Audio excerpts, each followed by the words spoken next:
Unang punto, kung matalo ang Chief Justice dito, di ang ibig sabihin pala, ang mga nananalo ay mga honest na tao. Dahil kinondena nila dahil corrupt yung taong yon.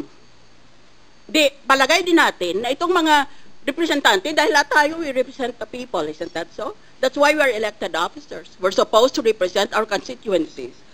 Eh kung hatulan nating may sala yan, di ibig lang dahil crooked siya, di ibig lang sabihin tayo, honest tayo. Ngayon, kung lahat pala tayo honest, o marami pala tayo sa atin ay honest, why is the Philippines often, or if not all the time, why is the Philippines always ranked as one of the most corrupt countries in the whole world? Yan, sagutin niyo ako niyan. Nagpapakalinis kayo? Aba kung malinis pala ang mga opisyalis natin at malinis pala sa buong bansa, eh bakit palagi tayong nililista ng Transparency International as one of the most corrupt countries in the world? Magtitinginan tayo? Sino kaya dito? Yan ang unang punto ko. Pangalawa, tumigil na kayo ng kapapangkapan nyo, mga artista. Merong mga politiko na alam natin kung anong loopholes nila sa SALN. Deposito ang sinasabi ng batas pagkatapusan ng Disyembre, katapusan ng taon, magdeklara ka kung magkanong pera mo sa bangko. Hindi ba gini-withdraw nila pera nila sa buwan na Nobyembre o Disyembre para pag naglagay sila, pag nag-file sila ng SALN nila, wala nga silang deposito. O kaya meron lang sila ng couple of thousands. Kasi withdraw nila eh. Pag Enero, i-deposit nila uli. Taong bayan, kayo ang magtestigo. Yan. Ba't hindi natin habulin yung ganon? Pangalawa, palusot. O pangalawa, na ginagawa nila na loophole sa SALN. Lahat ng pag-aari nila, real estate, bank accounts, iba pang pag-aari, lalagay sa ibang pangalan. Yan is very, very widespread. O di wala nga naman silang pag-aari. Dahil lahat, linagay na nila sa ibang pangalan.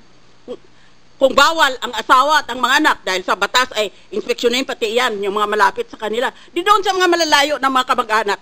O kaya maski hindi kamag-anak, sa kaibigan na pinagkakatiwalaan nila. What a hypocritical accusation.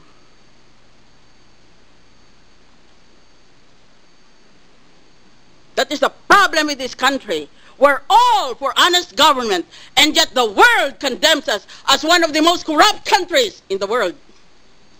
That's why it is difficult to win in any international election, in any international campaign, because the Philippines, among others, has a reputation of being a corrupt country. Isip ng iba, kung corrupt ang bayan na yan, walang matinong lalabas dyan. Walang matinong ibubunga yan.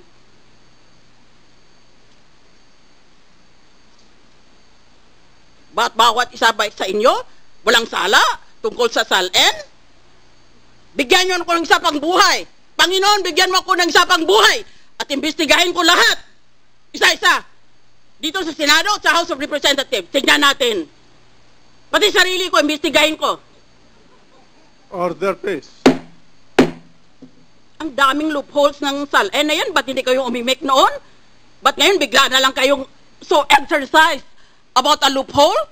Well, if that is the case, then let us all just put our assets in dollars and know the purpose of the SALN will be perverted or corrupted. That is true. But what about all the other loopholes? Bakit ngayon lang kayo nagalit tungkol sa loophole na yan? Bakit doon pa? Dahil yung iba sa atin, dinagamit yung mismong loopholes na yon. Hindi lang sila ma-impeach.